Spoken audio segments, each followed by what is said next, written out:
Welcome, Kemosabe. I'm Detective Lloyd Gross, and this is the Scranton Strangler Titles episode of the Anti-Strangling Task Force.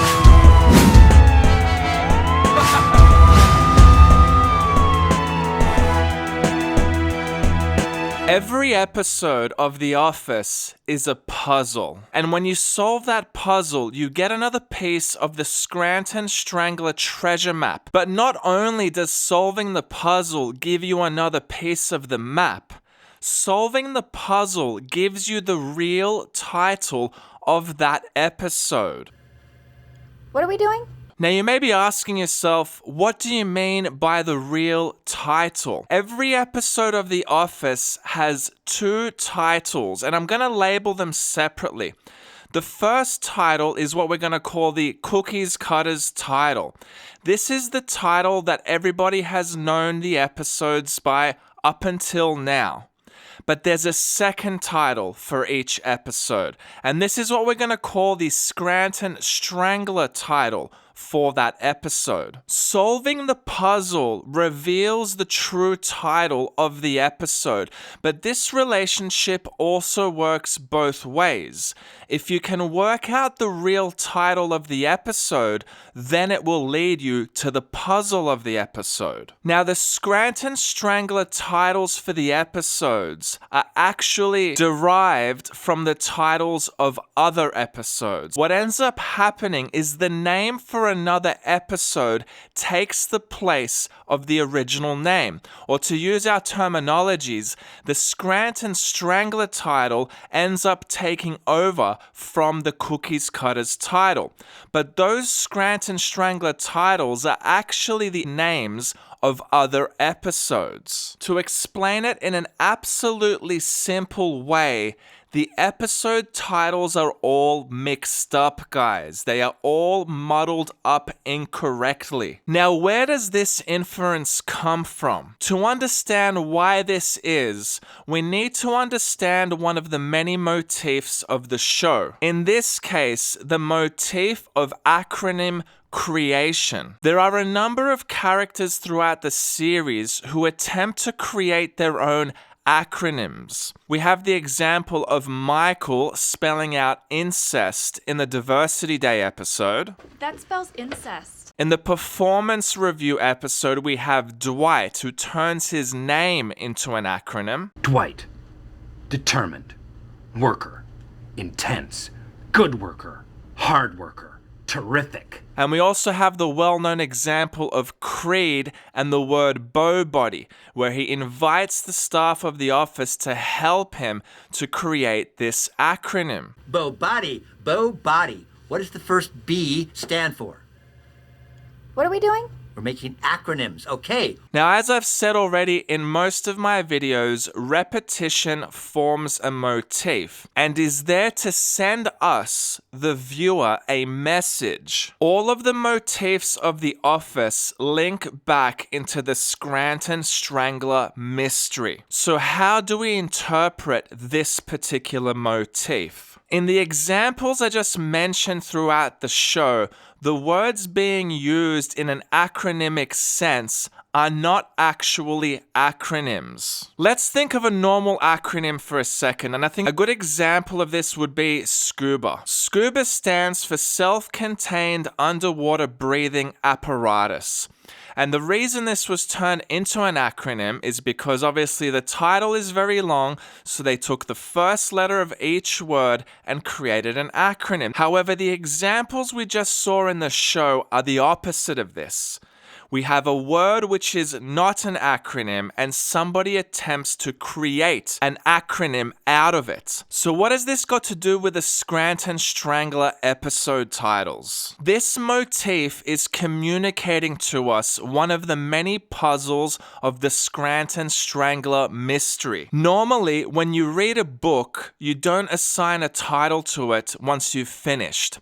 When you go to the movies, you don't leave the cinema and give the movie a name. But with the Office TV show, in the same way that Dwight assigns a title to the letters of his name, we need to assign a title to the episodes of the show. We watch the episode and have to assign it its Scranton Strangler title. Now, at this stage in this episode, you might be asking yourself, Detective Lloyd, how can you possibly make that inference? Well, the only way to validate the interpretation is to test it.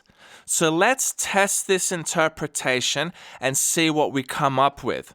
Now, I want to remind you, I said that the interpretation works both ways. So if you work out the real title, it'll reveal to you the puzzle of the episode. Similarly, if you work out the puzzle of the episode, you'll work out its Scranton Strangler title. So let's for a moment just ignore the puzzle side. All right, so let's look at existing titles and see if there are episodes where these titles could be applied more accurately. Let's start with a fire episode.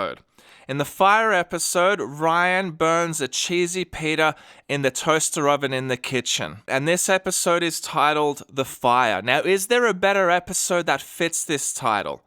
Yes, Stress Relief. Stress Relief is the episode where Dwight Schrute actually starts a fire. Doesn't accidentally burn his lunch, actually, actively, and he's the only person in the entire show who starts a real fire. Compare this. People! Okay, everybody? This is not a test. Move to the exits. Devin, Stop! head towards the exit. Damn it! Panic is No, warranted. single person. Please, move quickly. This is a paper company. To this. Stay calm!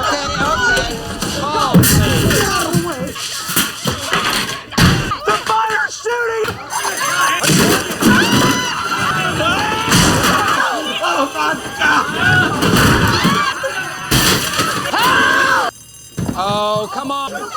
I'm fine, leave me alone! Which is the real fire episode? It's Stress Relief. Let's look at the episode Survivor Man. Survivor Man is the episode where Michael goes out into the wilderness or into the woods trying to do his, city slicker version of bugging out. Now, is there an episode that better suits the title Survivor Man? Yes, the episode Beach Games. Remind you of anybody you know? In the episode Beach Games, the whole episode is basically a parody on the reality TV show Survivor. Michael dresses up as the main Survivor guy. We even have like the flame torches that you see in the eliminations at the end of the Survivor TV show, right? So Survivor Man is better applied to the episode Beach Games. The injury. This is the episode where Michael burns his foot and Dwight has his concussion. Is there an episode that better fits the injury? Yes, Fun Run, when Meredith breaks her pelvis and goes to hospital. The Duel. In this episode, we have Dwight versus Andy fighting over Angela, and we have that little scene where Andy's sort of pushing Dwight up against the hedges in his Prius. Is there an episode that better fits The Duel? Yes, The Fight, when Michael and Dwight go to the dojo and have their duel. So this is the Scranton Strangler episode title. So you can see in the examples I've given you guys, just from narrative alone, without even understanding the puzzles behind them, just from narrative, you can see these episode titles could be better applied to other episodes simply by observing the plot. So that briefly touches on one application of this motif interpretation. But what about the inverse? If I find a puzzle, will it lead me to the episode title?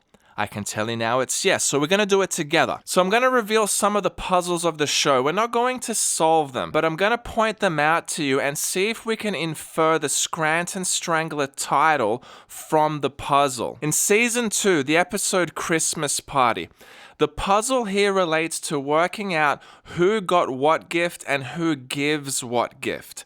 Now, up until now, everybody has it wrong, primarily because Pam lies about who her gift is for. Cool. It was supposed to be for Meredith because she said she likes my drawings. Thanks. Pam's gift wasn't for Meredith. Look at the painting, guys. It's not a painting of the office. It's a painting of Stanley. It's from the perspective of Pam when she's sitting at reception. If it was a painting of the office, we'd have Dwight, Jim, and Phyllis in this image, but we only have Stanley. Why? Because it was a gift for Stanley. Now, once you work this out, this changes who's left in assigning a gift to and assigning a gifter to. Because the list that people have right now, for example, if you go to Dunderpedia, the list is incorrect. And it's incorrect because Pam is lying. Now, when you work this out, this is the missing key to working out that puzzle.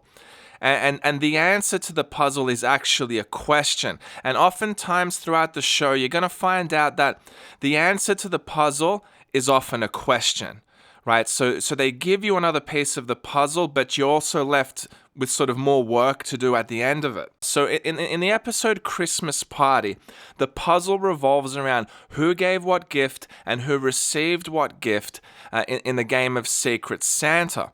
So back to the titles for a second. Can we infer a Scranton Strangler title to this episode based on the fact that we know the puzzle relates to the Secret Santa game? Yes, we've got an episode called Secret Santa. The Scranton Strangler title for Christmas Party is actually Secret Santa. In the episode Golden Ticket, Michael dresses up as Willy Wonka and he puts some golden tickets in some paper boxes, and all 5 tickets end up turning up at Blue Cross. Hold on one sec, Tom. What's that? You found 5 golden tickets. And does it say limit 1 per customer? Nope, it doesn't. Now, there's a major problem here, guys. Blue Cross only gets 3 pallets of paper delivered per week. I placed a bunch of golden tickets into 5 separate boxes, and somehow they all ended up at Blue Cross. How does this happen? Were the boxes near each other? Irrelevant. I put 3 pallets on a truck to Blue Cross once a week. They use a lot of paper. Now, in the beginning of the episode, Michael puts 1 ticket per box per pallet. Right, so even if we assume that the last 2 tickets were put in 1 pallet, it's mathematically impossible for Blue Cross to have received all 5 tickets. To receive all 5 tickets, they would have needed a minimum of 4 pallets delivered, and that's assuming that 2 tickets are put in 1 pallet. So the puzzle in this episode is how on earth did Blue Cross get all 5 tickets? Now the puzzle revolves around the delivery to Blue Cross. So can we infer the Scranton Strangler title based on the fact the puzzle relates to the delivery? Yes, we have another episode called The Delivery. The episode where Pam is giving birth to Cece is called The Delivery. That's the actual Scranton Strangler title of the Golden Ticket episode. In the episode Michael Scott Paper Company, fans for years have been asking the question, what is the rundown? You need a rundown of your clients. Can you get that to me? Sure. Yeah? Okay. What the hell is a rundown? And this is correct. This is the right question to ask. What is the rundown? Who wants the rundown? Who's asked for it? Because obviously you assume that it's Charles Minor who asks for the rundown, but he wants to fax it to someone. Right, so who is he faxing it to? Who's asked Charles Minor for the rundown? What is the rundown? What is going on with this damn rundown? Now, we have an interesting moment in the deleted scenes with Jim around this rundown. This can't be what he meant, right? I mean, if he wanted a list, he would have just said list. When I want a list, I say list. So the rundown seems to be a list of customers, right? And we're not going to go deep into the puzzle right now, but it's a list, right? So can you guess what the Scranton Strangler title of this episode is? It's The List. The Cookies Cutters episode, The List, is when Robert California has his notebook and we've got those 2 columns of people, right? That's the Cookies Cutters list. But the Scranton Strangler titled The List is this episode, Michael Scott Paper Company. Now guys, they're not all as straightforward as this. I've listed the easy ones to communicate this concept to you. And as I've said, this concept works both ways. If you haven't worked out the title, right, working out the puzzle will lead you there. If you haven't worked out the puzzle, working out the title will lead you there. So it's a 2-way relationship, but they do get more difficult. Now I want to briefly go back to the first batch that I mentioned, right? The batch where we just inferred the title but didn't discuss the puzzle. Now I'm only going to break down the fire episode puzzle. And when I say the fire episode puzzle, I'm talking about the Scranton Strangler titled fire episode, which is stress relief, right? I know things are going to start getting confusing, so we just got to focus in here.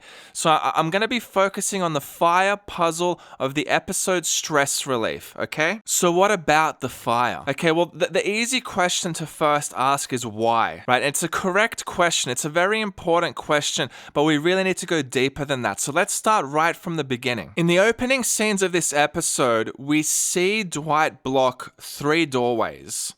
Now, I want to briefly mention he blocks more than 3, but we only see him block 3. We see the staff run to a number of different doors. So think about it logically, guys. He's started a fire. I mean, that's intense enough as it is, considering the guy doesn't want to step a foot out of line to risk any promotions. What could he be possibly doing? It's one thing to start the fire, but then he also blocks the doors. And seemingly, if we look at the reaction of most of the staff, and I want to make a point of that, most of the staff, it seems as though every door or every entry and exit is blocked.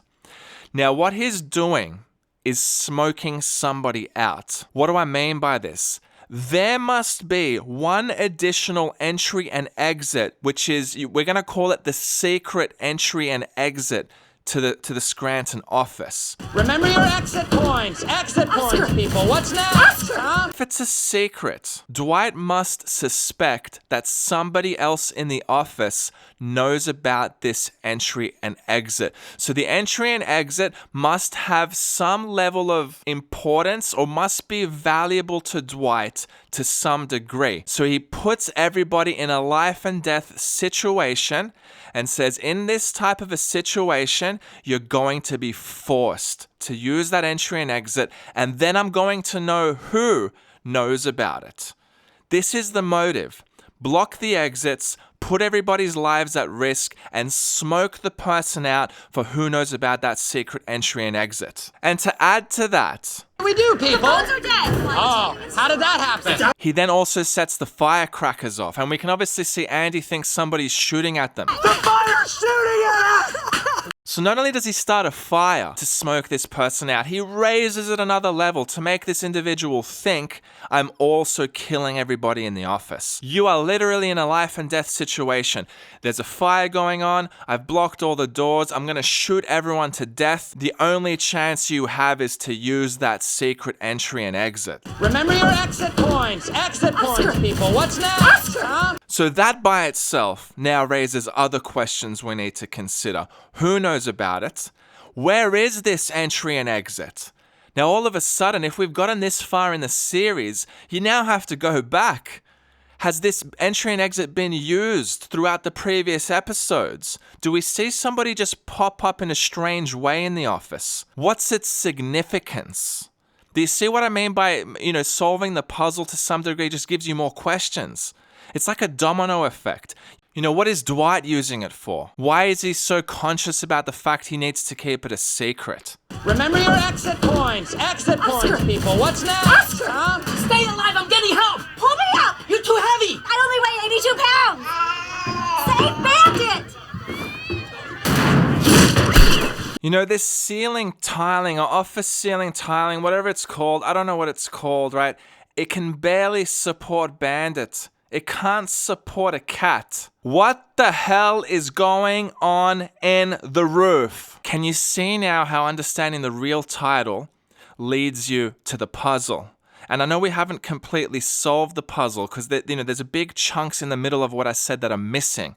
This is why we have a task force. It's not meant to be done by one person. It's impossible for one person to do. Now, there's one last thing we're going to do. As I said in this episode, the Scranton Strangler title for beach games is Survivor Man, which means we now need to find a Scranton Strangler title for Survivor Man. But this time, you're going to tell me the Scranton Strangler title. I'll give you the puzzle, and you're going to comment below what the Scranton Strangler title is. Now, in the Cookies Cutters episode Survivor Man, Michael isn't really going to the forest because of Ryan's camping trip. This is just a front. Michael's convinced Dwight to take him to his killing grounds. Michael reveals his true intentions in the car ride on the way to the forest. This disaster is a serial killer, creepy guy who's abducted me and is taking me out into the wilderness to leave me for dead. No. So Michael is simulating the drive of one of Dwight's victims to his killing grounds. Now, when we finally get to the forest, Dwight leaves Michael, but he keeps a close, watchful eye, at one point even through the scope of a rifle. And Michael knows that Dwight is watching, because ultimately what Michael is trying to tell us is where a murder has occurred, how the body has been dismembered, and where the body parts have been hidden. The only challenge is he's not allowed to use any words. He has to show us what has happened. So the first thing he does, he sits down on the log, cuts off the leg pants and the arm sleeves of his clothes. He's communicating to us this is where the body has had its arms and legs cut off. Throughout this little montage at the forest, he also taps on various wooden logs and points to areas of the ground. He's telling us where the body parts have been buried. Now, this is the puzzle in a nutshell, guys. I've really condensed it, but the puzzle in a nutshell is Michael is trying to show us, without words, where a murder has occurred, where the body has been dismembered, and where the body parts have been hidden. That's the puzzle. Now, to make it easier for you, I'll give you the season. The real title is in season 6. That's all I'm gonna tell you. Now, you're going to tell me what the Scranton Strangler title is. There has been a murder, and you are the detectives. Don't forget to subscribe, turn on notifications, and join the Anti-Strangling Task Force on Patreon for exclusive episode analysis.